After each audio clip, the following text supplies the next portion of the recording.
Ladies and gentlemen, welcome to Jamesville-DeWitt High School here in DeWitt, New York, where we are bringing you this intersectional boys lacrosse matchup between the Jamesville-DeWitt Red Rams and the Horseheads Blue Raiders. Hi everybody, Nick Dekaney here, and I'm so privileged to be able to have the opportunity with my brand new color commentary debut, Mikey Meskos. Great to have you, Mikey. Thank you, Nick. It's great to be here. I'm excited to be a part of this game. It's going to be a great game. Two very experienced programs, and it's a real turning point in the JD Red Rams season. They really got to come out with a win against a quality opponent tonight. Couldn't have said it better myself. Horseheads 8-3 coming into tonight's matchup. Jamesville-DeWitt 5-4, both respectfully. But JD just has not been able to get over the hump at beating some of those elite level teams this year. Fell to FM, fell to West Jenny, and Victor. Obviously, three very elite level teams. But at some point, the clock is ticking. They've got to find a big time win. Absolutely, and today is the perfect opportunity. Horsehead's a Section 4 school, like you said. They are not going to see a lot of Section 3 competition, really, ever. And, you know, the one thing that differentiates good teams and great teams is games like today. This is a game that if JD wins, will put them on the map, and it's going to give them that perfect trajectory getting right into the championship season. And not to mention, it is senior night here for the Jamesville-DeWitt boys, so we'll have a little bit of a tribute in between the varsity and JV game. We won't be streaming that, but if you are here, you'll be able to watch that presentation. So both starters out on the middle of the field, just getting ready to kick off. And this one's bound to be a doozy. Horseheads also on a 2-game win streak coming into tonight. They beat Ithaca in their last matchup 17-5, and then beat Binghamton 20-1 in their previous matchup. So they've had an excellent season so far, ranked third within Section 4, and the Red Rams right around 9th in Section 3. So these are two elite, historic programs that don't see each other very often. We'll see who comes out with the victory tonight. Absolutely. And here we go, about to get the first face-off started off. And again, that's Alex Binzak for the Red Rams, a face-off percentage of about 68% coming into tonight. And you won't be able to get that opening possession. That's Nate Tenbus for the Blue Raiders.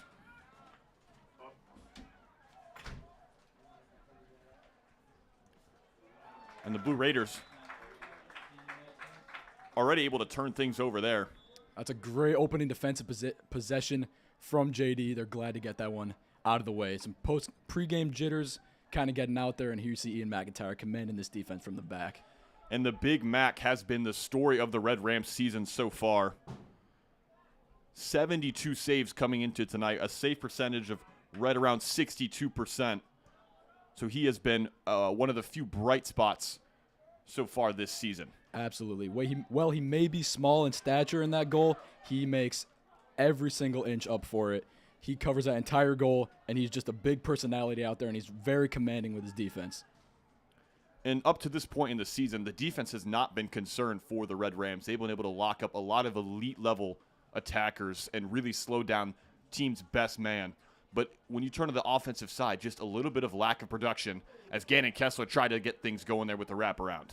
Yeah, absolutely. We saw in that West Jenny game that we brought to you, I think, last week, it was only 4-8, and, you know, JD only scored 4 goals.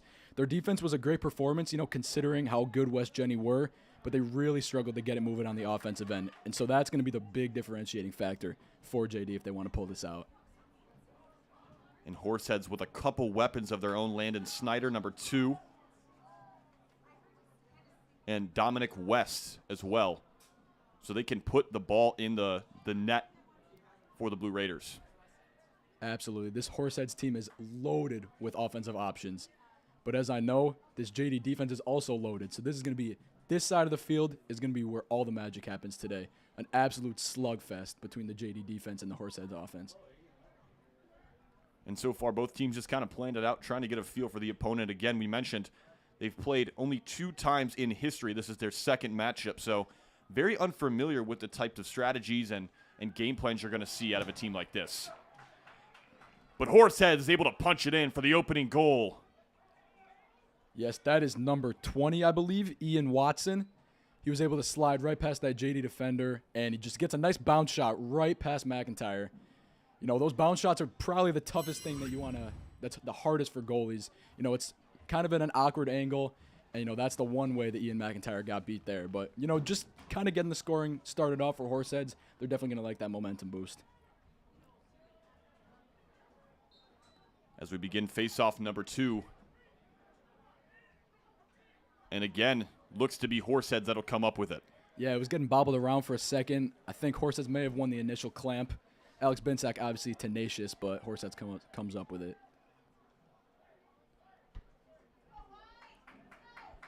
So now Horseheads just swinging that thing around the cage.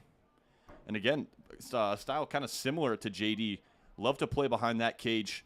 Wait to see that window form up in the JD defense and take the strikes when the opportunity arises. Yeah, Horseheads very methodical right now. They're not really rushing anything. They really don't need to. They got 9 minutes to work with here. And you see some pressure right here from number 2 on JD. I believe that might be Ryan Brazel applying some pressure. But, they're still working on it outside the cage, still just getting their nice passes. That's really the bread and butter of this Horseheads offense. And remaining very comfortable right now are the Blue Raiders. That's Alex Johansson, guarded closely by Skellinger. Skellinger, a Mercyhurst commit, Division II college. He'll be playing there next season.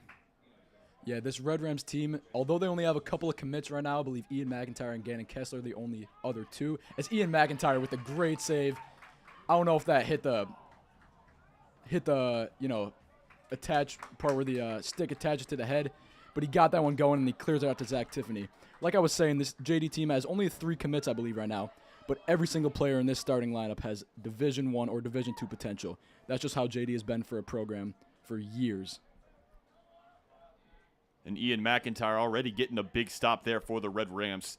He's able to do so much for this team, especially playing against these higher-level ranked opponents. I mean, if there's a different guy in the goal, we're talking these are potential 20 games, 20 points these teams are putting up, but thanks to him, it's managed just around that 10 mark. Oh, absolutely. And you see a little bit of commotion right there with the right around the Horseheads goal, and JD is still about to get that right behind. And, yeah, Ian McIntyre is the absolute saving grace of this team at some points. Whenever the defense has a little bit of a slip-up, he is always there, always ready to make the big play, and he's never shy about it, never shies away from a big light. And now here comes Aiden Bates trying down the lane, but he was whacked. No foul called there. It'll be a clean check, and Kessler will reset behind the cage. Kessler with the wraparound. No good. And that is Kessler's absolute strategy right there. That's the part where he is most effective in this game. And I think Horseheads has kind of realized that. They've done a lot of scouting, obviously, as you have to do in this situation. And they know that Gannon Kessler is capable of that shot, and they were able to shut it down.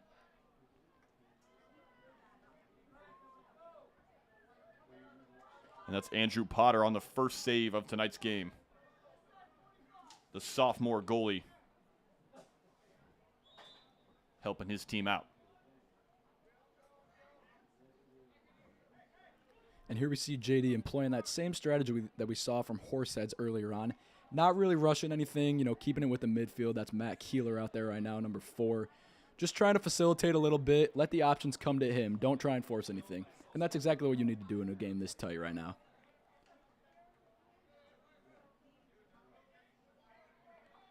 And now Bates again, controlling that tempo. Kessler with the swim, but he's bombarded. No choice but to kick that out. That's the sophomore sensation, Sam Brazel.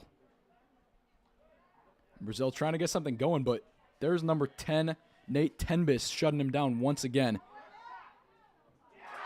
And Matt Keeler able to punch it in for the Red Rams. Matt Keeler, that is just a heads-up play. He's right there. He's got the perfect opportunity. He sees that little hole in the Horseheads defense, and he goes for it.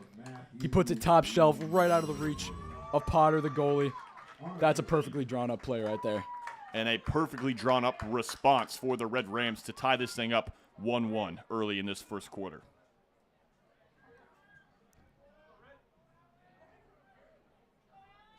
Put it on the board. And Alex Binsack gets the clamp that time. He's going all the way upfield. Dishes it off to Brazel. Oh, and Brazel just misses to the left. Tried to get a low shot right to fool the goalie. But Binsack also plays such a huge role in this JD offense, able to get those quick face-offs. But Gannon Kessler, again, trying to get that hook shot, but a save from Brazel. And he's able to convert. Sam Brazel does it himself. And he does it in a very hype fashion. He is absolutely ecstatic about that one. Those are the type of plays that we call gritty. That is just Sam Brazel, that's a heads-up play. You see that error from the Horseheads defense, and he made the most out of it. That is what a gritty lacrosse player does, and Sam Brazel is a gritty lacrosse player. Yeah, and came up with the steal himself. And now pushes his JD lead to 1. The clock's at 5:58. With 5:58 remaining in this first quarter. And again, it's Binzak on the face-off, and he picks that one up. Binzak, again, using the word gritty on Binzak, that's just a great clamp. Fogo, face-off, get-off, that is one of the hardest positions you can play in any sport. It's so difficult. You see him running off right now. That's just a high-energy type of person that you need in that situation, and Binzak provides exactly that for this JD team. And now Kessler again, back to his spot, trying to wrap around the cage. Finds Brazel underneath. But that one is deflected off the stick of Andrew Potter. Yeah, and props to this Horseheads defense right now. They're neutralizing Gannon Kessler so far. I know that they had him circled on their score sheet. They knew that they wanted to get him, as least impactful as possible in this game. But Kessler cannot slow down his impact. Able to find, that's number 8, Sean Boland, off the assist from Kessler. Let's take another look. And you see Kessler here. He's trying to facilitate around. He's trying to get that shot off, but he just makes the heads-up play. If you can't score, you can get the assist there. And he found a rolling Sean Boland right in the point of most opportunity. And for Kessler, that is a beautiful game plan. If you're able to be wrapped up and really clamped by this opposing offense, or defense, and you're able to find your teammates that maybe don't get as much of attention on that offensive side, it provides so much for your team and can really open things up. Here you see Matt Keeler just, with a great fake on number 10 there. He's just facilitating there. He is doing what Matt Keeler does best. And he is just kind of just trying to stall, waiting for some options to come up. But he's a guy that is very confident with the ball in his stick, and I know Coach Archer is confident when he has the ball in his stick. Just like him on the basketball court, he's always got the ball in his hands. He's a starting point guard. He is a reliable athlete in any sport. Yeah, Keeler really just known as a facilitator. He can pretty much run any type of offense, no matter the sport he plays. That's what he does so well. Setter in volleyball, point guard in basketball, and now a midi in lacrosse. So he does it all for regardless of sport. And that is a big collision there between Aiden Bates. That was Marshall Winky for the Blue Raiders, laying home the boom. Another Blue Raiders with some momentum, but Ian McIntyre brings it to a halt. And that is just a perfect attack by Horseheads. No one was being too selfish. They were working that around. They got their absolute best shot. But against Ian McIntyre, your absolute best shot still might not go in. And that's exactly what we saw. And defense turns into offense as Sam Brazel punches that one in. JD up 4-1. And again, we're seeing the trend of this high-powered, quick offense from JD. That ball was in Ian McIntyre's stick probably 10 seconds before it got to Sam Brazel. And I believe that is a timeout coming from Horseheads right now. And a much-needed one at that. Started off 1-0, but have now surrendered 4 straight goals for the Red Rams. Got to talk things over. And while Horseheads takes this timeout, let's take a look at their team profile. And again, we mentioned it earlier, they are a Section 4 team, ranked number 2 in Section 4 Class B, according to Lax numbers. Again, they have an 8-3 record. You look at their rating. This is more of a Madden type thing or a 2K rating for any of you gamers out there. Rating right about 80.9, so a very strong team. Not at that super elite level yet, but this is a team that's played some very good squads and can hold their own. Sectional runner-ups last season and 4-time sectional champs, including the most recent one back in 2016. Absolutely, and you see 1987, 1988, 1998, and then obviously 2016. This is a storied lacrosse program. May not have the same amount of section champions as JD does, but this is pretty much as close as you're going to get to a team like JD in Section 4. They are an absolute powerhouse, and obviously they have the history to go along with it. And there you see Coach Jason Neubauer talking things over with his guys and trying to create a defensive game plan to slow down the attack of the Red Rams. If I had to guess one thing that they were talking about Gannon Kessler and Sam Brazel. Those two are a dynamic duo if I've ever seen one. Jordan and Pippen, Kobe and Shaq, you name it. Kessler and Brazel are the next part of that, and the next iteration of just great duos in the sport. And a great duo, we have to give them credit where it's due, but then again, the other Red Rams on the squad haven't been as present on offense as you would hope for them to be, but I really like what I'm seeing so far tonight.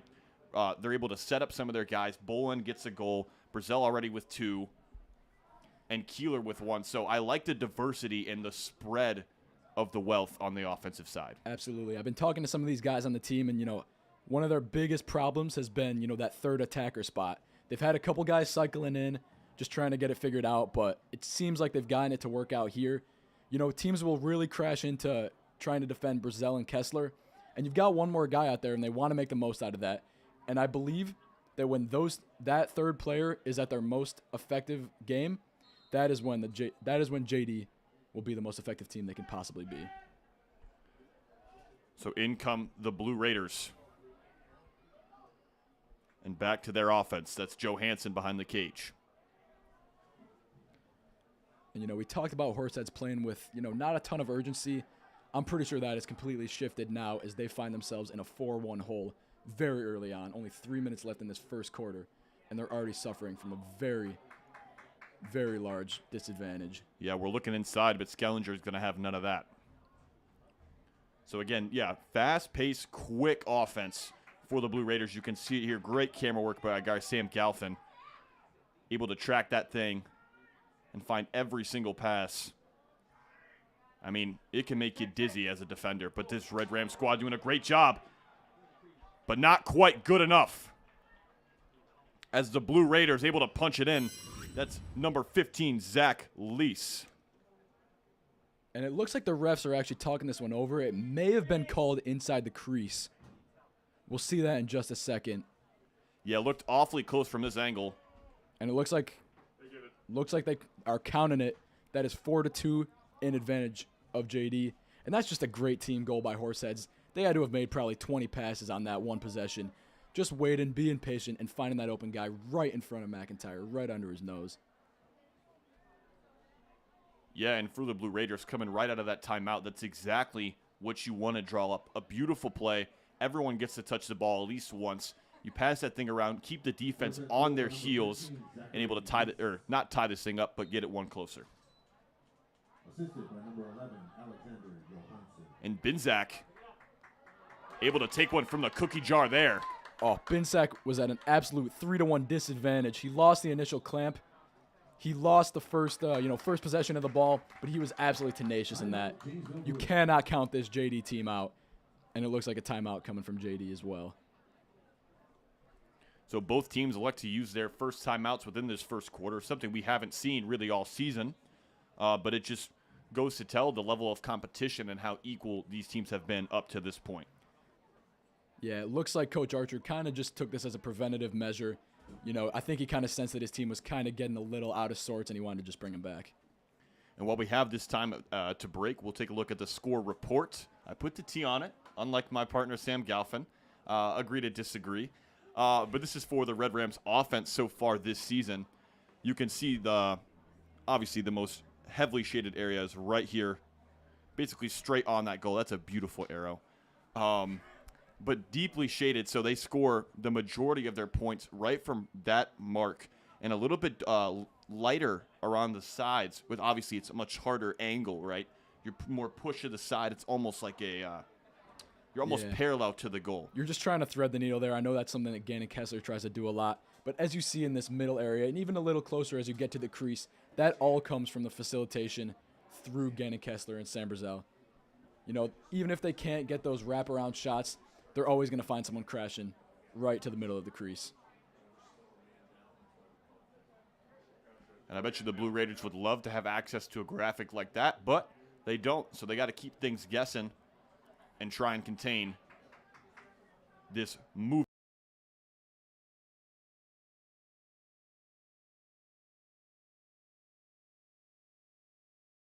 All right.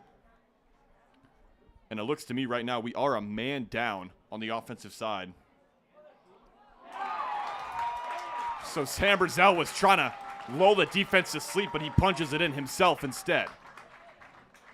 And I believe that is actually Luke Patchen, number 20, the freshman. Jamesville-DeWitt with a man down goal by Sam Brazel, Oh. assisted by number 20, Luke Patchen. Oh, got that one mixed up. That is Sam Brazel on the goal, Luke Patchen on the feed.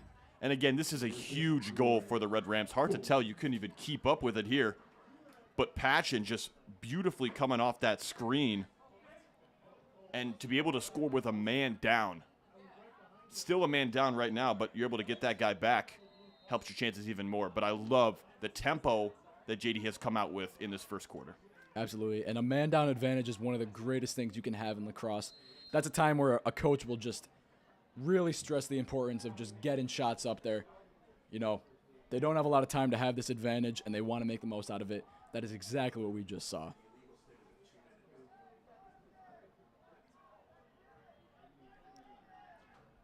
So now Horseheads back to playing their speed.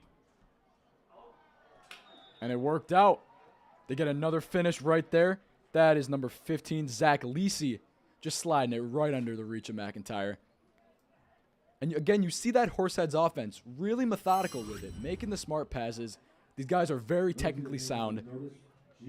And you see Zach Lisi there. Just a simple finish. He turns his head. He sees it's just him and McIntyre, no one in between. And that's all he's got to do. It's 3-5. Yeah, Horseheads will not go quietly into the night. They have a lot of life left in them, and they're showing that right now.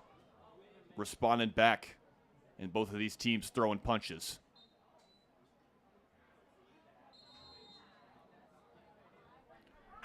Looks like they tried to kick the ball there. And that's going to end up with Alex Binsack. And Alex Binsack is just such a spark plug for this team, as you see a big hit right there. These guys are going at it, trying to shield it, and it comes up with Horseheads. And let me tell you, that is something I love to see as just a fan of the sport. Two guys just getting a little bit physical, and that's what you need in lacrosse. Keeps things entertaining. I thought I was about to see a fight break out right there between Gannon Kessler and the Horseheads defender. That was intense. But now Horseheads with just about a minute left remaining in this first quarter. Yeah, they got just about 1:28 on the official clock. Trying to get a shot off here right before this quarter ends. Get them into the huddle with a little bit of momentum. And again, they love to just wait and pick their shots whenever they come to them. All the looks they've gotten so far tonight have been clean. They look to do the same there. As you see a shot there from Casey Klossner. He had about 3 or 4 defenders on him right there. Tried to slide it, as they've been doing all day really, to the feet of McIntyre instead of to the stick. Just came up a little short, but the ball stays with the Blue Raiders.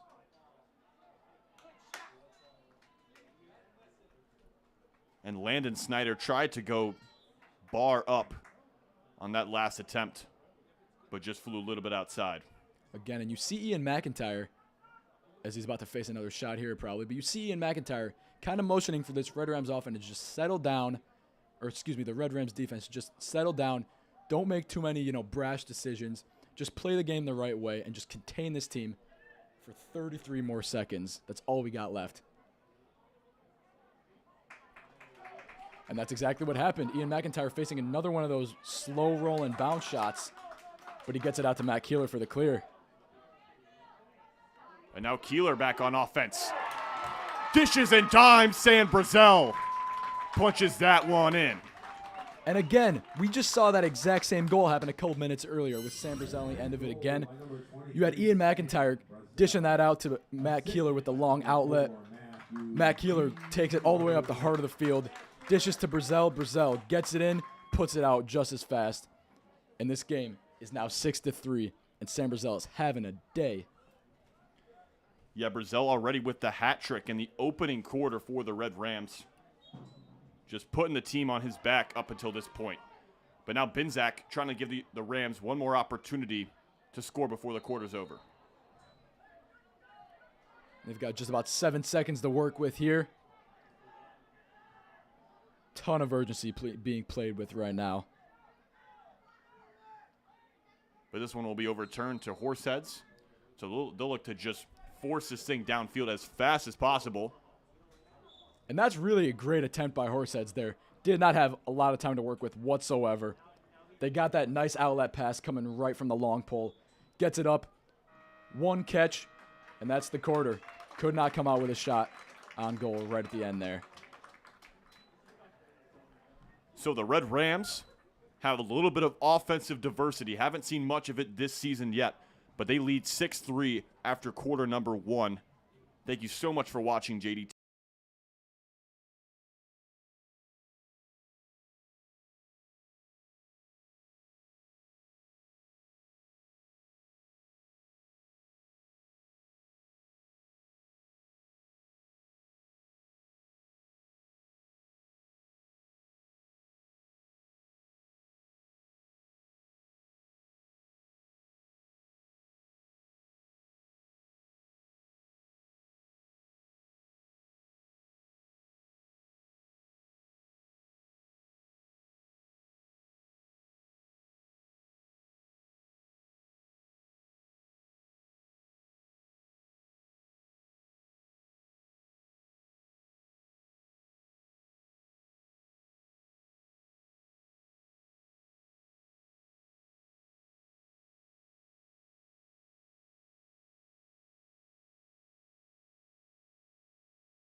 Welcome back, ladies and gentlemen, to the start of the second quarter here in Jamesville-DeWitt, as the Red Rams lead 6-3 to begin this quarter. And this second quarter is going to be all about momentum right now. Both teams got a little bit of time to, talk it over in their huddles.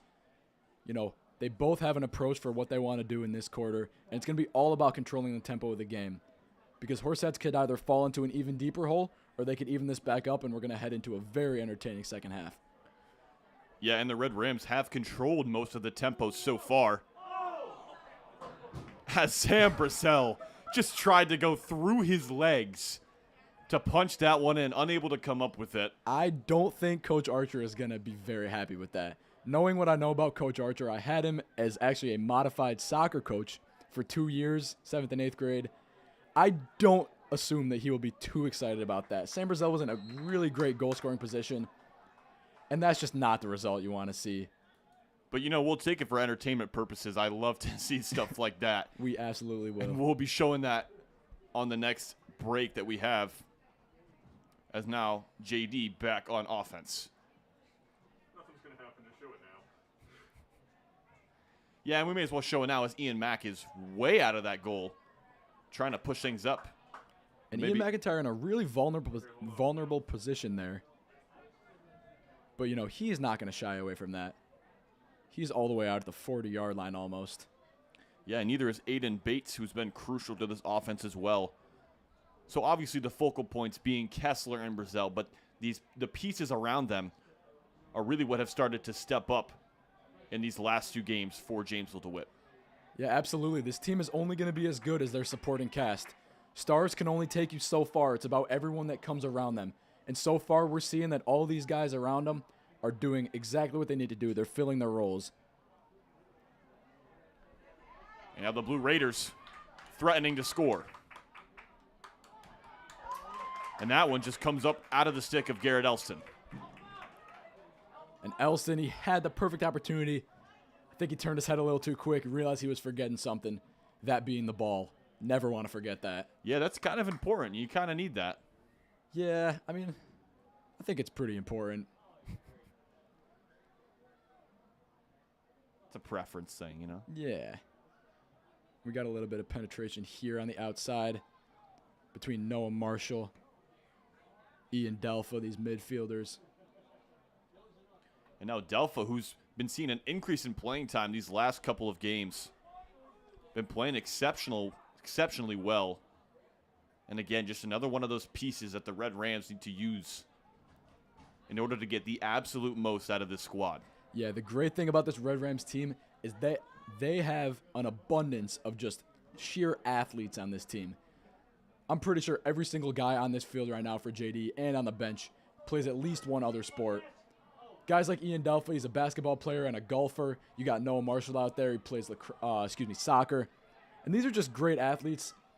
And they've got the technique piece too. They've got exactly what you need.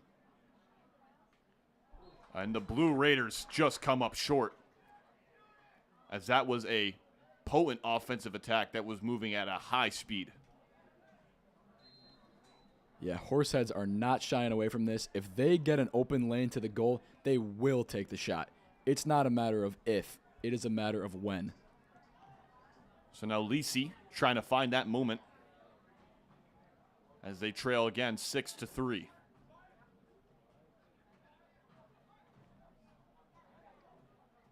Things around.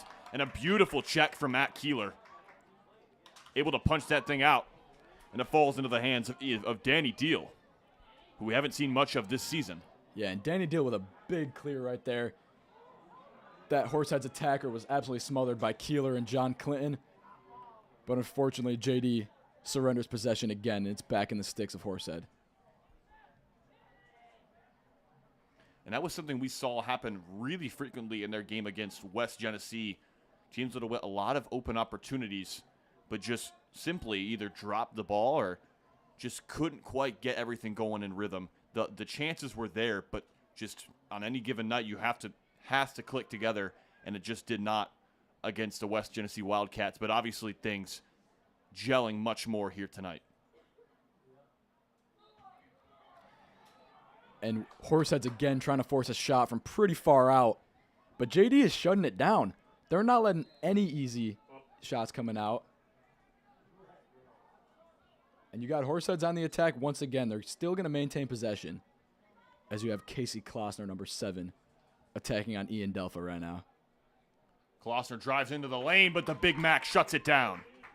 Ian McIntyre, he's been struggling with those bounce shots early on today, but he's definitely recognized that, and he gets the response he wanted. That is going to fire him up.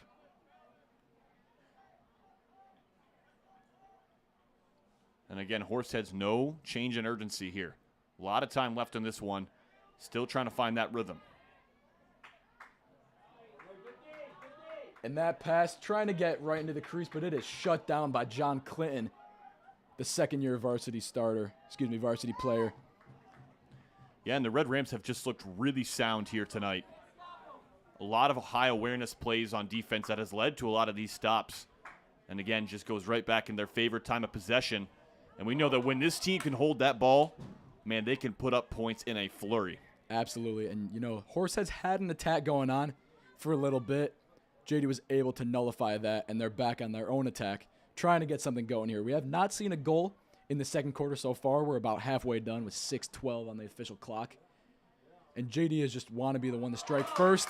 And they do it right there with Sam Brazel, his 4th of this afternoon.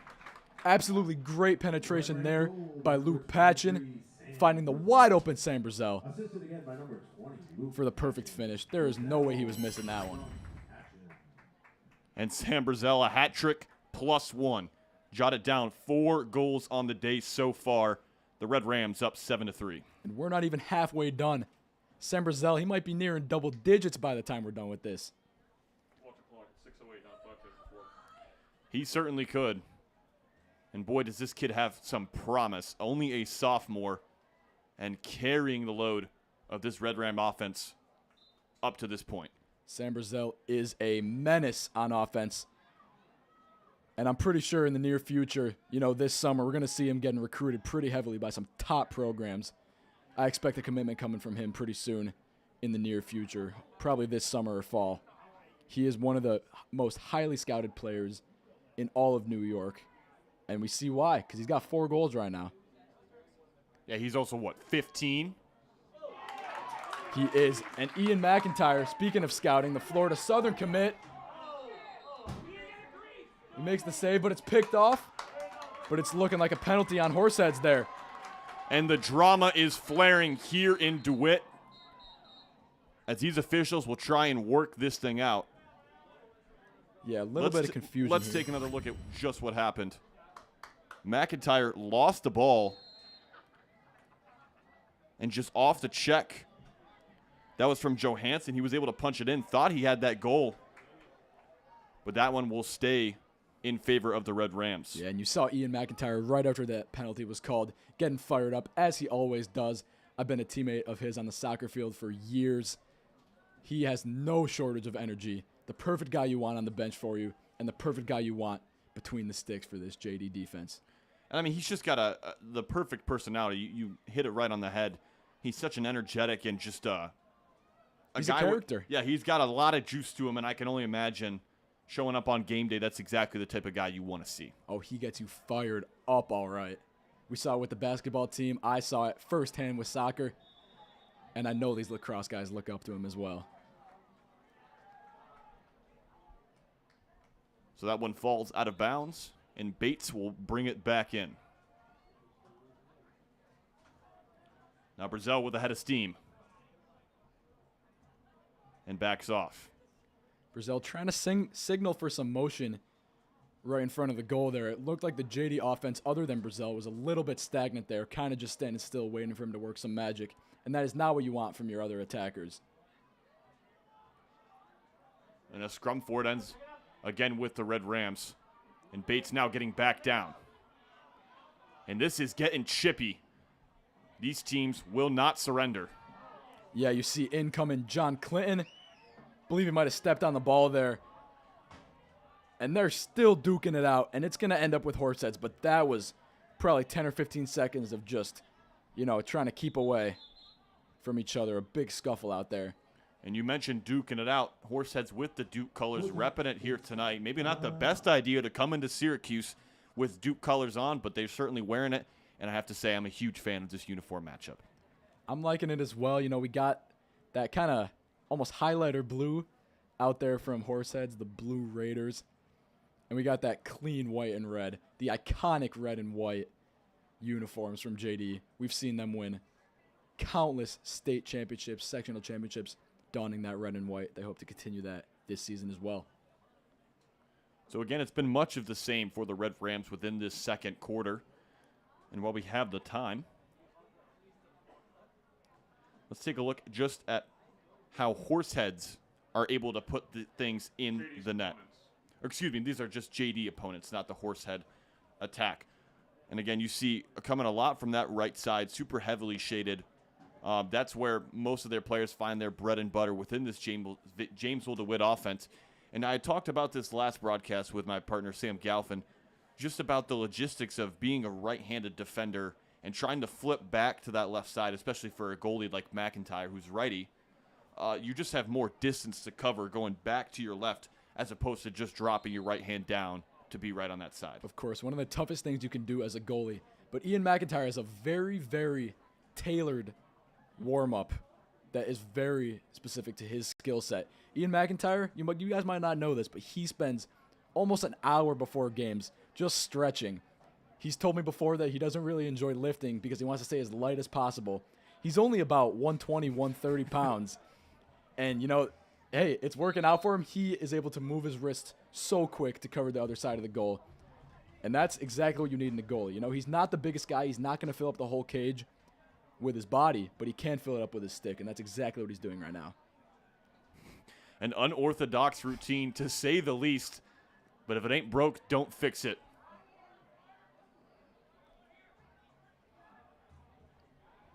And the Blue Raiders are just surrounded by this pack of Red Rams quickly into transition. And Zach Tiffany with the big clear. He loses the stick. We were talking about how it's so important to keep hold of the ball. We forgot about the stick, too. But Zach Tiffany's trekking back, and Horseheads hope to get on the attack to get something on the board in this second quarter. They have been silent so far. Yeah, Coach Archer has found the game plan for the Blue Raiders. But they've got to find some type of rhythm to send them into this second half with a pulse. And Horseheads, you can feel the urgency from this team. They know what the score is. They know that they're down. They know that they need to get something moving. But Ian McIntyre does not care. He deflects that. Doesn't even need the pocket of his stick. He does what Ian McIntyre does best. But just like that, the Blue Raiders right back on offense. And the Big Mac, the ice cream machine may be broken, but McIntyre is up there serving up the fries. And he is absolutely buzzing after that one. You see him hyping up his defenders. He's dancing up and down. He knows how important that save was. And how can you just not love a guy like Ian McIntyre, especially as a commentator as well, to be able to see that energy on the field? It just kind of translates right into the booth, and it just makes this job so much more fun. It's infectious. He is the type of guy that commentators would absolutely love to talk about, like me and Nick do right now. And he is putting on a show right now. Had a bit of a slow start in that first quarter. Couldn't get a ton of saves, but he's really assimilated to this Horseheads attack. And they've really been stagnant with that. You know, they've tried to get some bounce shots going. He's on his knees picking that up. And he's really figured them out. It's taken a second, but he's an intuitive player that is going to read the game like no other. Yeah, now both of these teams have used both timeouts in this opening half, something we have not seen all season long. And while we have another moment, again, we mentioned the history of these teams earlier before, but again, this is the second meeting of all time between Horseheads and Jamesville-DeWitt, the first being all the way back in 2016. That was at Horseheads, and JD was victorious 15-2. And this one is really what caught my attention. The 6 Horseheads game versus a Section 3 team ever. They played Oswego twice, CNS twice. Those were back in 2008, 2009. They played us once, and now for the 6th matchup again, they find themselves facing the Red Rams. Absolutely, and this graphic really shows the importance of this game for Horseheads. I know for a fact that these guys have been circling this one on their calendars ever since the schedule came out. They know how important this game is. They know that, they won't really get a chance to play a team this good for a while, and they want to make the most out of it. And for the Red Rams, what we talked about earlier before this broadcast went on was that they've struggled against these elite-level teams. Horseheads certainly belongs in that company, but just have not been able to find that big-time win, however you want to call it, this season. But tonight could be the time that they flip that script and change the narrative from being a good team to one of the great teams in Section 3. Of course, this game is the turning point of the JD season. They're about halfway through, coming into some sectional play in the near future. And this is the absolute momentum booster for them. If they can get this win, that puts them in a great position to close out this regular season. And this gives them a very quality win that will help them out with their sectional seeding as well, which is something that a lot of teams struggle with. I know for soccer personally, losing a game to a team that's worse than you kills your seeding in the playoffs. It can be so detrimental as Keeler just comes up a little bit off the mark on that pass. And that one rolled back into the Horseheads offense, and that's going to stick with Horseheads as they try and mount an attack with just about 50 seconds left in this half. Now a better time than ever for the Blue Raiders to get back in this one. Down 4 with just about 35 seconds left remaining. Of course, I've heard this term thrown about a little bit, momentum. It is the strongest force in the universe, and especially in sports. If you don't have the momentum on your side, it is going to be a very difficult situation for you. And it looks like Horseheads are trying to capitalize on that right now. There's no better feeling than walking into a half, into halftime, even though you're down, just having that little bit of hope. But JD has shut it down so far. They're tussling for that ground ball. It comes up with Horseheads, but there are no easy looks as we've got 4 seconds left here. But Horsehead's able to punch it in as the clock expires. That's number 17, Patrick Carpenter, for the Blue Raiders. And they've shown signs of life as we head into this second half. Coach Neubauer is going to be ecstatic about that one. That is the definition of momentum. These Horseheads guys, you see it on the sidelines. They're excited for this. They know how important that goal was. They could not put up a goose egg in this second quarter, and they didn't do it. And we've got 1 second left for this face-off. And why even play the face-off at this point? Of course. This just seems a little bit out of proportion, but hey, maybe it'll go down on the stat sheet for them. Never know. It looked like a Horseheads win.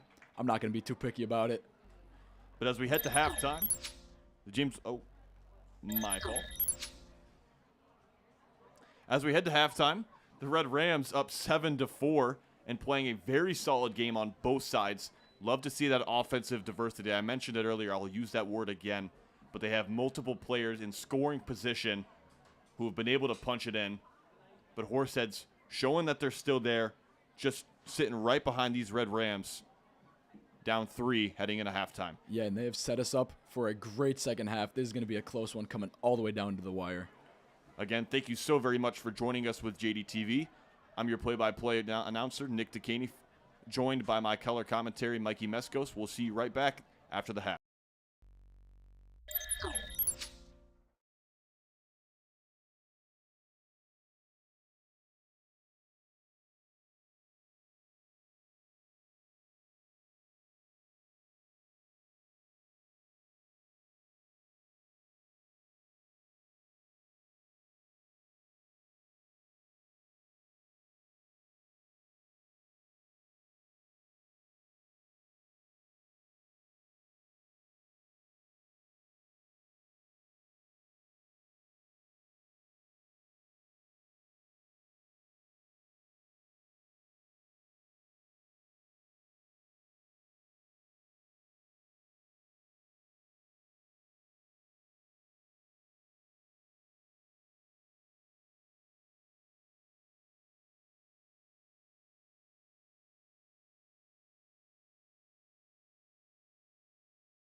Welcome back, ladies and gentlemen, to Jamesville-DeWitt High School here in DeWitt, New York, for the second half of action in this intersectional matchup.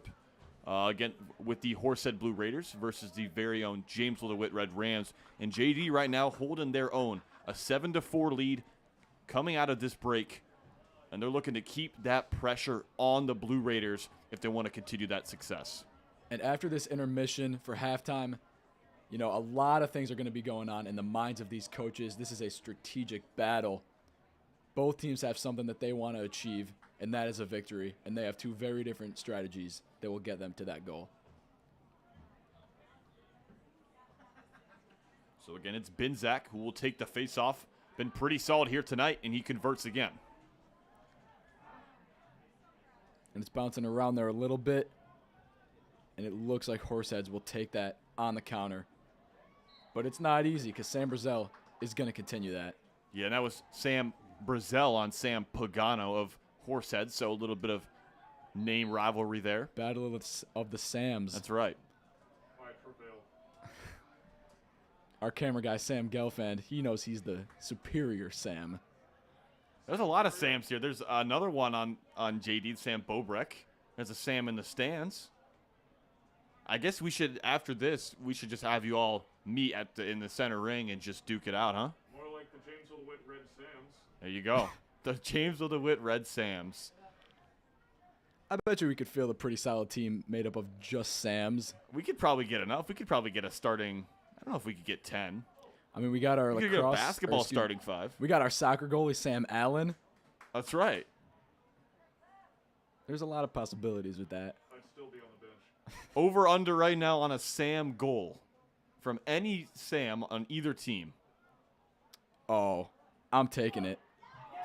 And you would be right, because Sam Brazel is a lock to score at any single moment. He's now got 5 on the game tonight. You know, I wouldn't really advertise betting that much, but if it's Sam Brazel involved, I'm taking that bet any day. He is absolutely lethal, and you saw that right there. So now the Red Rams extend that lead to 4 with an 8-4 lead early in this third quarter. But again, that's the type of pressure that they need to keep on their opponents. The ability to score is there, and they can do it in such a hurry. But if they lose on those face-offs and aren't able to turn things back around to get on offense, that could be trouble. And speaking of face-offs, a trend I've kind of noticed is Binzak is winning that initial clamp, and he's kind of, you know, getting out of that initial enclosed area. But after that, he's finding himself running into a couple of Horseheads defenders, not really knowing what to do. And that JD possession ends up being really short-lived, which is something that they really would want to work on. Because obviously with a face-off, you know, the intention is to keep the ball for as long as possible after. It's a free possession. It's not like basketball where, you know, you have to give up possession after you score. It's really a free opportunity for the best team to prevail and get an advantage out there. And it is a little bit tougher for Binzak, not the most physically imposing face-off man, but he does a really good job and has been very in control so far tonight. And something interesting about Binzak is that he is actually a hockey player too. So I'm guessing that that face-off skill comes from his skill with hockey face-offs, and he's used to just getting down, digging into the turf or the ice, whatever the case may be. He knows how to get down and fight for the puck or the ball. Yeah, most definitely. That hockey reaction time is something that isn't rivaled by many other sports, but lacrosse is one of them. And we see that a lot with some of the players is that they do hockey. We saw that with the Victor team especially and the West Jenny squad. A lot of those guys, hockey players that turn into lacrosse players in the spring, you may as well do it. It's a very similar strategic sport and obviously does very well. I also wonder how many video games you think Alex Binzak plays to kind of improve those, you know, fast twitch muscles? You know, I think I've played Fortnite with him before. It was a while ago, but I've definitely seen him online multiple times. I'm not sure how Fortnite equates to face-off skill, but if it does in any way, I think he's doing just fine. As that one will sail over the head of Andrew Potter and stay with the Red Rams. Camera work equates to FPS skills. And Brazel tried to get fancy with the behind the back. And now diving effort to try and keep that one with the Red Rams. He tried the under the leg finish in the first half, didn't go his way. He tried the behind the head finish right now, didn't go his way once again. If I'm a coach in that situation, I'm not too happy about that. I know you're up by 4, but at what point, you know? It's not like you're up by 10 or 20. It's not like you're playing Oswego. This is an important game. Ooh. Wow. Just letting the burns fly. What did poor Oswego do to deserve that? Look, this JD team played Oswego earlier in the week. I believe it was 21-2. But right now, they've got a bigger task on their hands, as that's Landon Snyder punching that in for his first goal tonight. And again, seeing that same trend of Ian McIntyre really struggling with these bounce shots. They're attacking his point where he is most vulnerable. And, you know, that's the strategy for Horseheads right now, and it's paying off. 17. And we've got 8:17 on the clock right now, And it was Cortland, not Oswego. as it is 5-8. Oh, and a correction there. It was Cortland that JD beat earlier in the week, 21-2. So sorry to any of you Oswego Buccaneers, I believe is the mascot. Not to worry, but Cortland really got to improve. Man, with those that. poor fans. I am in full sympathy mode right now for the Cortland Purple Tigers. They beat us in baseball. Yeah, all right, there you go. They got us in baseball. It's a fair enough. That's a fair exchange, I would say. Yeah, we'll take it. And they shut us out 6-0. 6-0. Well, I guess that's pretty close to 20-1. Not quite the same, but pretty close. Pretty close. So now Luke Patchen trying to take the edge off. Was unable to come up with it. And Delpha just getting bodied on that possession.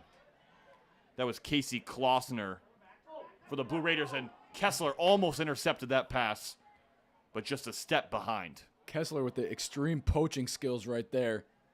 Really just having the most scrappy attempt he could possibly have. Trying to get just a little bit of his stick in there. Trying to force a turnover. He couldn't get it, but you love to see that as a coach. 7:26 on the clock. So it'll be Skellinger with about 7:26 left.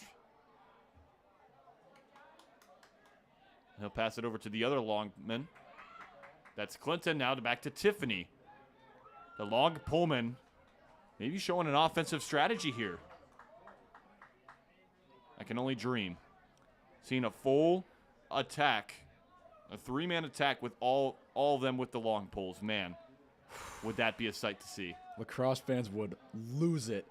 Something so interesting about lacrosse is that these defenders, and I know it's customary in lacrosse, but these defenders have a massive advantage.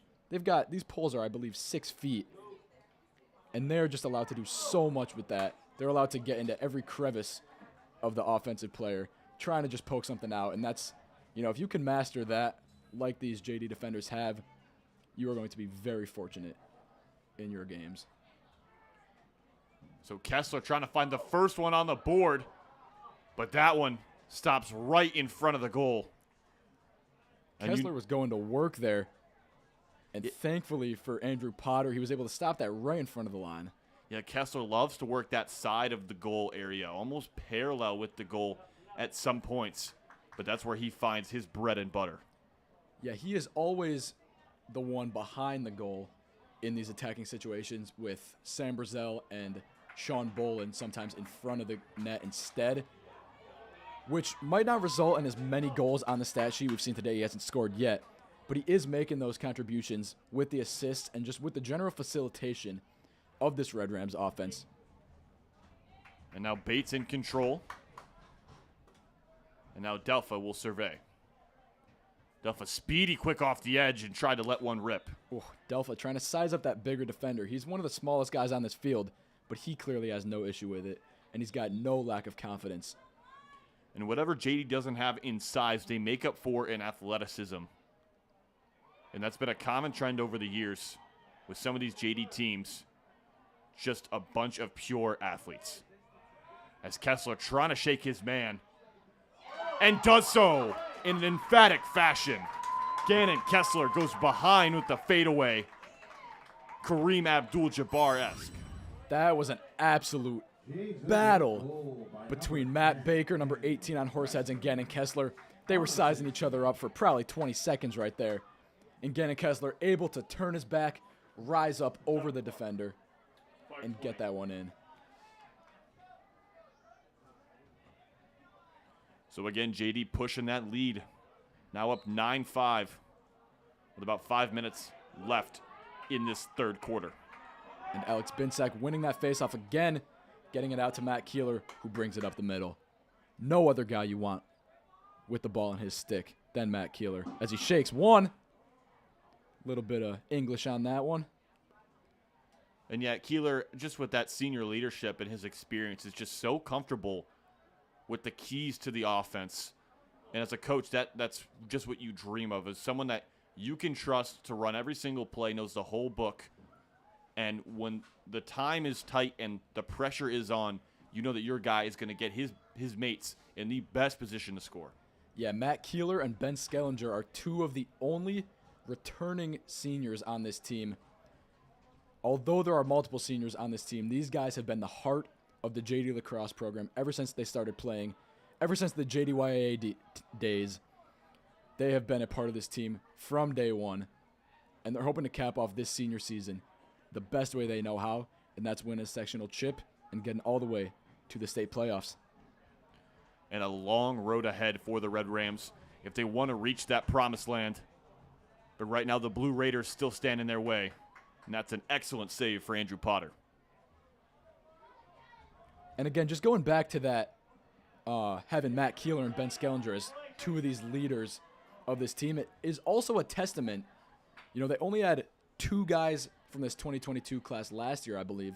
Now they've got about, I believe, 9.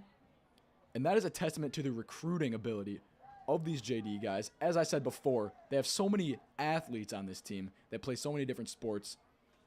I know Ian McIntyre, John Clinton, Gannon Kessler, Sam Brazel, all of these younger guys have been doing a lot of recruiting ever since that sectional final against CBA almost 11 months ago.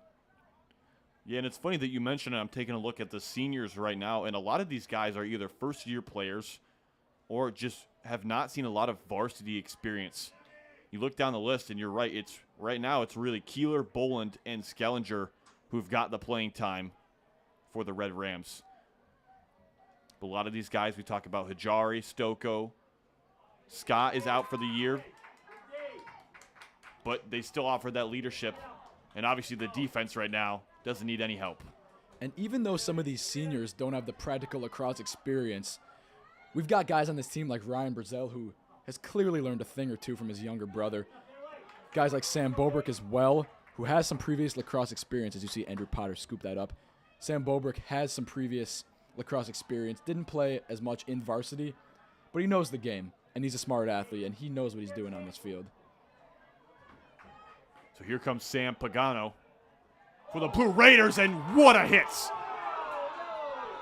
And the fans have erupted here at Jamesville-DeWitt as Carson Corona laid an absolute boom shot on what looked to be Casey Klossner for the Blue Raiders. Looks like that one is going to be called a penalty, but I don't think Carson Corona was too worried about that. And you just saw the reactions of this JD team. They were getting hyped for their boy Carson. And how can you not? When you're able to just lay someone out like that, especially, he's only a sophomore too. That's not the biggest guy on this JD team. Man, does that do something for your team. Atomized that guy. He returned him to the ether. Yeah, he just vaporized him. Disintegrated. Dematerialized. We could go on for hours. But looks like he will not be in the game currently. He will go to the bench. That's Carson Corona again. Just add that one to the highlight reel. I have a feeling he'll be looking back at that one on our broadcast. I know I would. If I had to hit that good, I don't care if it's a penalty. I'm looking back, and I'm admiring it. And now a struggle to scoop the ball up. And neither team successful. And it looks like it will go back to Horseheads.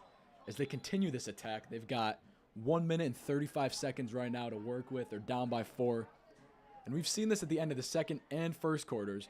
they're going to be methodical with this approach. They're going to keep passing until they get the absolute best look they can. But sometimes that doesn't work out, and that's exactly what just happened.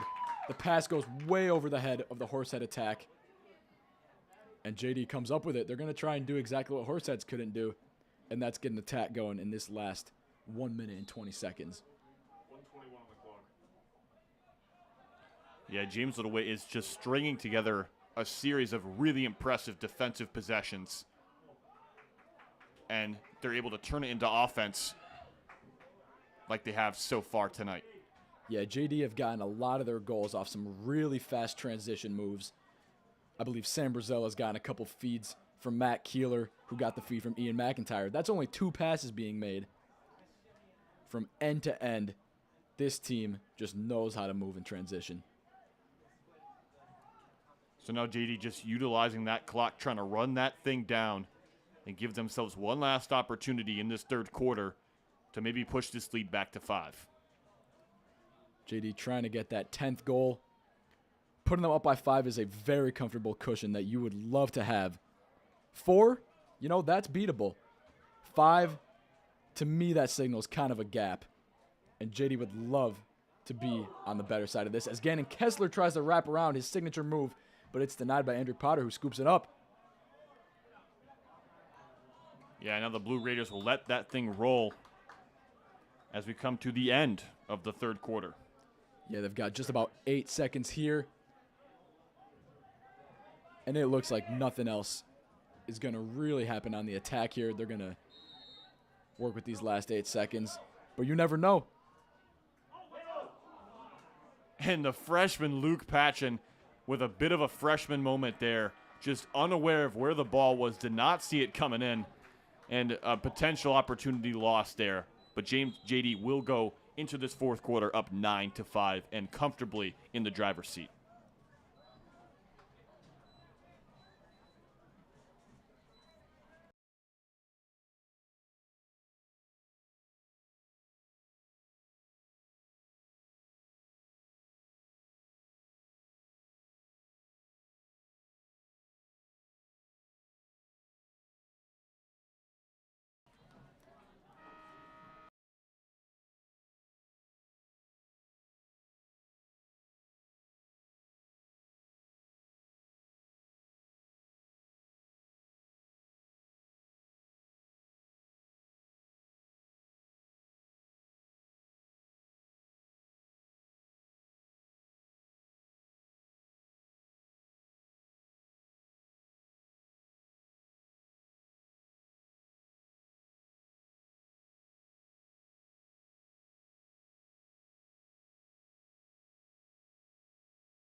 Welcome back for this final quarter of action. The JD Red Rams up 9-5 right now to start this fourth quarter. And there's never been a more crucial time for them to come out with a win. Scorebook. We were talking about this in the break, about the Horseheads offense. You see a little tussle here going on. We were talking about the difference in their passing between how they've been passing, in the middle of the field through the channels versus how they've been passing around the net. As we've seen, they've been very meticulous when attacking, always finding the right pass, getting the right reads, just being able to thread the needle. But in the middle of the field, between the two 30-yard lines on either side, the ball's been bouncing around quite a bit. They could not get a lot of momentum going, and they really are having a hard time controlling this game. And now already the Red Rams look to go right to that chew clock strategy. Keeler going right to Coach Archer to talk some things over, which is something we actually don't see very often, is that ability to coach from the sideline and stop the offense halfway through the possession. And obviously things working there as Matt Keeler high-stepping and putting on a show. Matt Keeler just went 0 to 60. He was facilitating around there for a little bit, but he found the read. He gets the quick step, is able to blow by 2 defenders, puts it right out of the reach of Andrew Potter. And my favorite part is the celebration. I love to see it. Something we don't see enough at the high school level, and Keeler just having fun with the game. I agree with that. Celebrations are some of my favorite parts of sports. Soccer too, but lacrosse, you really got a lot of opportunity with your celebrations. You have a stick. That's a prop as far as I'm concerned. You can do a lot with that. And with the frequency of how much you score, right, you can come up with some real creative celebrations. And Sam Brazel, no need to even celebrate. That's number 6 on the day as JD goes up 11-5 with 2 quick goals to start this fourth quarter. Sam Brazel, we were just talking about Keeler's goal, and he interrupted us with his own goal.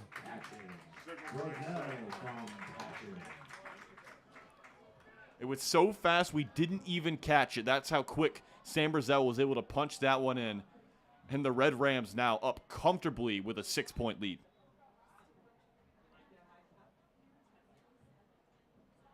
That one's still rolling and falls into the hands of Nate Tenbus. And Tenbus just goes all the way. Coast to coast and punches it in. Finally gets one past to Big Mac. Nate Tenbus said, if you guys aren't going to do it, I'll do it myself.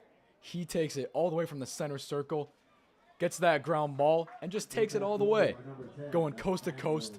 Not often you see the long pole scoring, but he's got it going today, and he puts it right back, neutralizes the goal from Sam Brazel with one of his own. It's 6-11. But still down 5 here are the Blue Raiders. And with the way this fourth quarter has started, who knows what these teams will put up. We've already seen 3 goals through about a couple minutes of action. Much more than any other part during this game. And that's really a testament to how urgent Horseheads are playing right now. When they have the ball, they're going to be trying to attack as quick as possible because they have finite time to get back this 5-goal disadvantage that they find themselves in right now. And a lot of this disadvantage can be attributed to some of that passing you mentioned earlier. Just not looking as sharp. Around the goal, they've been great. A lot of great looks, but the JD defense is stifling hot. It's tough to find an open look. But overall, the passing has not been as crisp and as clean as we're used to seeing a program of this caliber. Absolutely not. And as well as the passing, you find a lot of balls on the ground, and they are not doing well with their ground balls either. Something I learned back when I played lacrosse, very short-lived career, mind you, but something that actually Mark McIntyre, Ian McIntyre's dad, taught me was that the ground ball wins the game. And a lot of times, if you're looking back at the stat sheet, the team with more ground balls will come out victorious. That is the key to an effective lacrosse game. And JD, I would have to guess, are winning that battle by a sizable margin. Yeah, and it's such a tough thing. You don't even really realize until you try and pick up a ball with a lacrosse stick. It's not an easy feat. Not at all. And to do that moving full speed with a bunch of bodies around you. So if your team's able to work on that and get that sound, it can really just open a lot of doors. These guys do have the advantage of playing on turf, which does make it a little easier, but still, whether it's turf, whether it's thick grass, a ground ball is one of those things that goes under the radar in lacrosse. It's so important, doesn't get talked about enough. It kind of just falls to the wayside sometime because it's not a flashy play. It's just one of those hustle stats. And, this is a perfect time to plug somebody to come be a statistician for JDTV. You can track certain really specific things like that that'll make this broadcast even better and closer to a professional level. So, hey, the position is open. Yes. We are taking applications, please. All positions If you are available. interested in joining this JDTV crew, feel free to reach out as the Big Mac, just doing Big Mac things. Yes, we can fill these positions here at JD, but one position that cannot be filled is the position of Red Rams goalie. That is all Ian McIntyre, and no one's coming close to that as he comes up with another amazing save. So Nate Tenbus just playing ring around the rosy. Nate Tenbus is the real catalyst for this Horseheads offense right now. As a midfielder, I believe he's playing as somewhat of a long stick midfielder, which is a kind of a revolutionary position in lacrosse, something really modern. He's able to get those clears coming out. As you see a goal from Horseheads. That's number 11. That's Alex Johansson. Or excuse me, 21. Patrick Karabaich. And let's take another look. Just swinging things around here, staying patient with it. Finds a man open underneath the goal. Miscommunication from the Red Rams. And that one, you know that one went in. So Horseheads, again, not going to give in to this JD attack. And just staying right there on their tail, down 4 here. And just looking back at that replay, that was a complete defensive breakdown by JD. Karabaich was completely unmarked. All 3 JD defenders got caught ball watching, and they let the guy slip right behind him. That is not something you want to see. Especially in a crucial moment like this, you have the lead. You need to protect it, and it's up to you guys to really maintain that focus. As we all know in sports, every single lapse in judgment matters. You slip up for 1 second, and a guy's coming behind you and scoring. We just saw that. And, there's still a lot of time left to be played. We've got about 7:25 on the clock right now. This isn't a time for JD to doze off. In fact, it's a time for them to stay awake, stay vivid, and close this thing out. But again, back to that slow tempo. Using every single bit of clock, but Luke Patchen again. That one comes up, but he's able to get it right back. End-to-end action with Luke Patchen. He made up for that when he got picked off, and he returned the favor instantly. And that's the type of hustle you just can't teach as a coach. And you love to see that, especially out of a freshman who probably sees a lot of that from the upperclassmen and wants to replicate that. Yeah, Luke Patchen definitely has a lot to prove on this team, getting called up as a freshman. As you see, Gannon Kessler just wide there. Luke Patchen getting called up as a freshman. He's got a lot to show off. And, that play right there is a gritty lacrosse play. And that is something that encourages the future of this JD program with guys like Luke Patchen. You love that gritty word, I tell you. I do. It describes it pretty well. Actually saw Stoko hitting the gritty before the game, but that's a different type of gritty. Yeah. Really, it can be applied to any JD sport. That's just how we are as a school. We are JD. We work hard. We play hard. We never let anyone get in our way. As that shot there just came up short. And another fight for possession.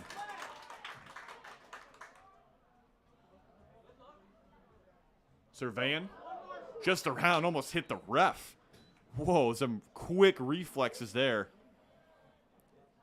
Shout out to all the refs out there. Yeah. They put themselves in harm's way, especially in a game like lacrosse. That ball is flying. I don't even want to know how fast that's going. He was able to duck right underneath it, though. I think he's seen it a couple times in his life, in his career as a ref.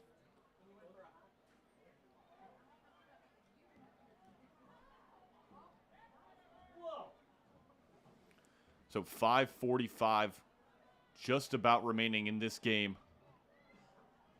And JD again, just slow playing it, no reason to change it up.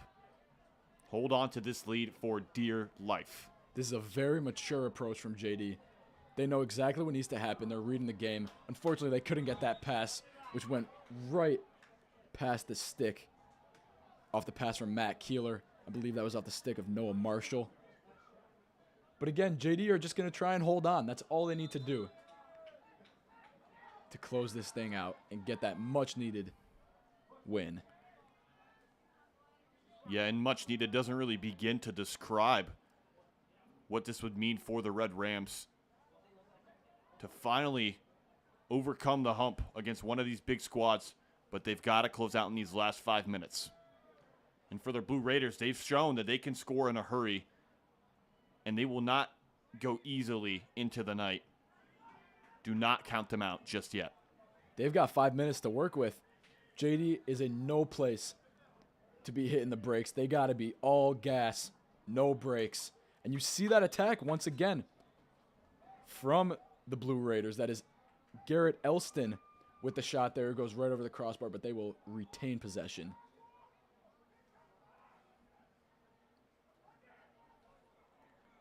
And you see behind the goal there the use of a screen by Horseheads. That is something that is kind of overlooked in lacrosse a lot, but is very effective when you're trying to work around those tight spaces. If you can just get one step on a defender, that's the difference between a goal and a missed opportunity. Well, we've got to mention that hustle from Ben Skellinger to flip this thing cross court as they just narrowly missed that shot there. And that's Zach Tiffany going coast to coast, and he is scurrying back. He has a very interesting way of running, but hey, it works. He got all the way up and all the way back down. Yeah, it's almost like he's running, but his feet aren't leaving the ground. Yeah, it's kind of like, you ever play Super Mario Of course. on the Wii? It's kind of like that. I'm not going to judge, though. It's working out for him. Helps me identify him, too. And John Clinton just got thwacked by a bundle of Blue Raiders. And he'll get the foul call. That one's overturned and lands right back in the hands of Carson Corona. Knowing what I know about John Clinton, he is absolutely living for those type of moments. He is an aggressive player, and he loves those opportunities to just get down, hunker down, and fight for that ball. As Kessler just barely dropped it outside the goal, and Boland wasn't able to recognize it in enough time. But now Ten Bus comes back down quickly. And that's the urgency the Blue Raiders need right now. They've got just over 3 minutes, closing in on that 3-minute mark. But this lead, it's only 4 goals. We know what can happen with this Horseheads offense. They score in bunches, and they're hoping to get one more bunch at the close of this game. But again, just JD not giving up those windows. Gonna make them work for every single possession. And that's been their key to success so far tonight. But again, Horseheads is retaining possession. They're not going to sleep. They're not going to walk away from this game without a fair shot. They will continue to apply pressure until the clock hits 0. As you see right there again, another shot. Just can't find the back of the net. They're not even getting on goal right now. And it looks like they're kind of starting to fall apart, kind of getting a little bit more scrappy, not as meticulous as they once were. Yeah, just trying to find any type of goal. But of course, Ian Mack is not going to let that slide. Quite literally, he was the one doing the slide in there. Fell to his knees and was able to block that. I don't even think he used the stick on that save. And of course, Ian Mack had some big shoes to fill coming in from last season. And of course, JD lost goalie J-Mo McLaughlin, now at Stony Brook University. Actually was named the America East Player of the Week a couple weeks ago for his performance. So he's been balling out there. I love to see it. But again, that was one of the biggest questions coming into this season, was how is Ian Mack going to somehow replace J-Mo? And obviously, you can't replace a player like J-Mo, but he's done a very fine job, as you see it right there. Just why I'm giving him the credit he deserves. Ian McIntyre is carrying the torch. He is next in line as the next great Jamesville-DeWitt goalie. I know Florida Southern is absolutely buzzing to have a guy like Ian McIntyre on their team. He's got a little bit of time before he gets there, but just an encouraging thing to see from any potential coach. And as a player, that's invaluable to explain what that means to have that type of security already in your junior season, as Kessler just trying to go to work, but he'll dish that out to Brazil. And Kessler has been a little quiet today as far as, on the score sheet, as the shot from Aiden Bates just misses. Kessler's been a little quiet. Hasn't really gotten to work too much from his favorite spots right around the goal and to the sides. But he has gotten some assists. He's been able to find Sean Bolin, Sam Brazel a couple times. He's the type of guy that, even if it's not clicking from a goal standpoint, he is going to find a way to seep through these cracks and make the best play for his team. And part of that probably goes back to the game plan for the Blue Raiders. They do a lot of scouting, and Kessler was probably the main guy to watch. So, and a lot of these teams just game planning for Kessler to just slow him down, but he's done a great job of being able to deal with that adversity. Okay, it's not there for me. What am I going to do to set up my teammates so that they can get the goals that I normally would? Could not have said it better myself. A lot of the times in scouting for lacrosse, when you're preparing for a team, it's all about matchups. Gannon Kessler is number 1 on this JD offense, which only means that he will get number 1 on the Horseheads defense, which leaves room for Sam Brazel to take on maybe a little bit more of an inferior opponent. And especially for that third attacker, is able to kind of float around in those empty spaces. And it really speaks to the strategy of JD. They know Gannon is going to get those big matchups, but it's all about what happens around him, and it's all about how he is able to influence the game as a playmaker, which I believe is one of his best skills out there. And while we have this time, we rarely get to this. What day is it at JDTV today? We got a bunch for you. National Space Day, National Nurses Day, International No Diet Day, and my favorite, National No Pants Day, source of national today. I love the fact that we're able to shine some light on this. We never get to this type of a graphic. So there you go. In case you were wondering at home, it's National No Pants Day. You can't see it right now, but all of us in the broadcast booth, none of us are wearing pants. That's right. Yeah, and we're celebrating that here in the broadcast booth. Yes, we do not have a camera up here right now.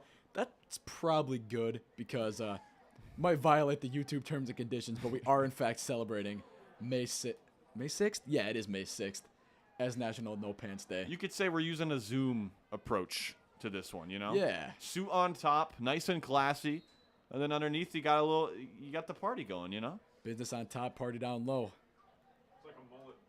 Yeah, basically, just the outfit mullet.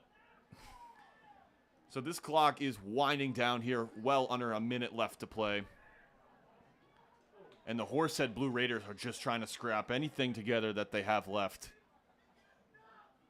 But in the end, it does not look like it'll be enough to overcome this 4-goal deficit. We've got 30 seconds here on the clock. Yeah, I guess unless I eat my words and they supposedly just rattle off 4 straight. You never know. They could pull a Reggie Miller scoring 8 points in 5 or so seconds. They could do something like that on the lacrosse field. I just don't see it happening as JD looks to clear this out with their attackers. And does Sam Brazel want one more to add to his illustrious day? Can he make it number 7? Or will he wait out that clock? He will. The Jamesville-DeWitt Red Rams finally get the win they were looking for. They take down the Horsehead Blue Raiders 11-7 at home on their senior night. And what a better way. Could not have pieced it together myself. This is the definition of a statement win in lacrosse. This one, they've been circling it on their calendars. They know how important this win was. Coach Archer knows it. The boys know it. Even us in the press box know it. This is going to change the course of their season. And I am so glad that we got to bring it to you guys here on JDTV. And up next, they'll play Cortland again. That's Monday, May 9th. They'll travel to Cortland for their next matchup. But again, you were looking for a statement win for the Red Rams, and this is it on their season. This is the imprint that they need to leave on the rest of the 2022 season. And how will they carry on from here? Well, only one way to find out. That's to stick with us on this journey through the lacrosse season here on JDTV. We thank you so much for joining us. I'm Nick Dekaney, joined by my debut. What a debut on the color commentary for Mikey Meskos. Gotta show love. And the cameraman, Sam Galfin, thank you very much. Have a great night wherever you may be.